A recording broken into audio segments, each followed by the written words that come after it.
By the way, I'm Geneva. I'm from Philippines and currently working in the construction industry. I have a lot of hobbies in life, but the only hobby, I no sorry, not the only hobby, but the one I really love the most is recording and maybe video editing. Maybe it's because I'm just practicing pa and I'm not pro pa, but I trust the process. Practice makes perfect. And you know,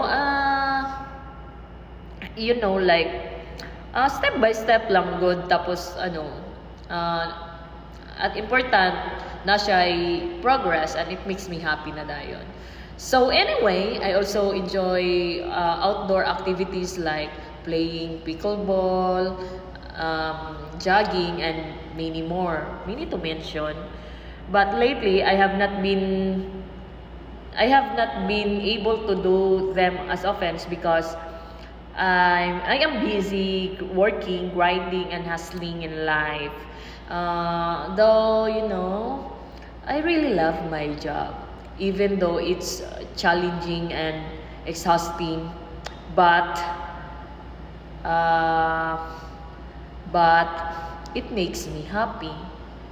It's because not just the money that I earned from it, but because of all the knowledge and experience that that ah, but because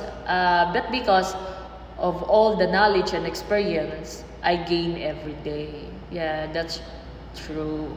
And it's part of the growth, my God, of my growth. So I'm happy. I'm happy for that.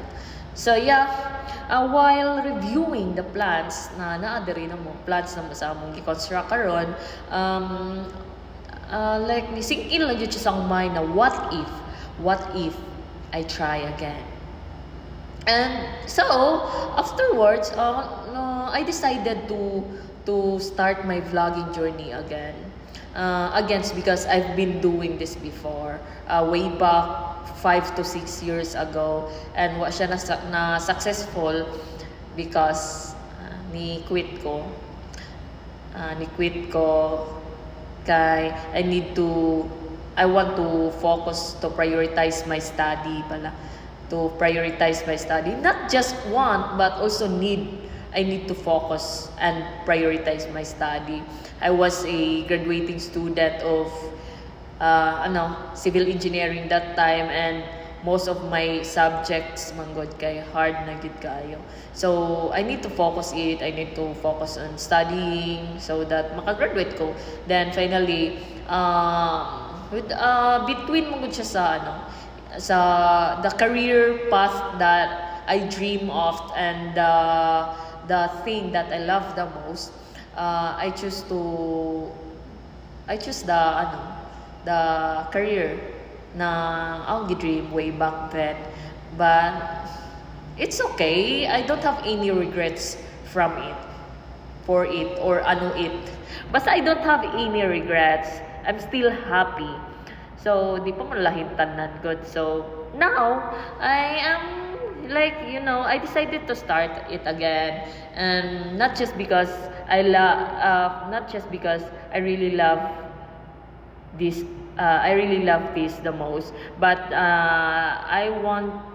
but also because I want to I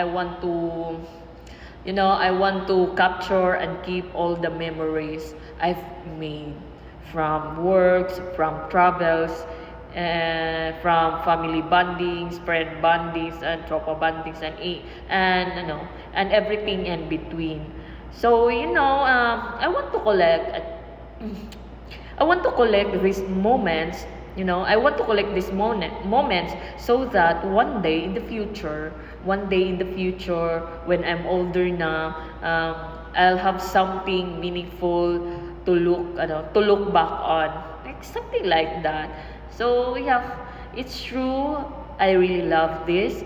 No sugar coating. So I have I have so much more to share. but this time kanilansa. So I'll tell you everything soon, and thank you so much for watching. Bye bye.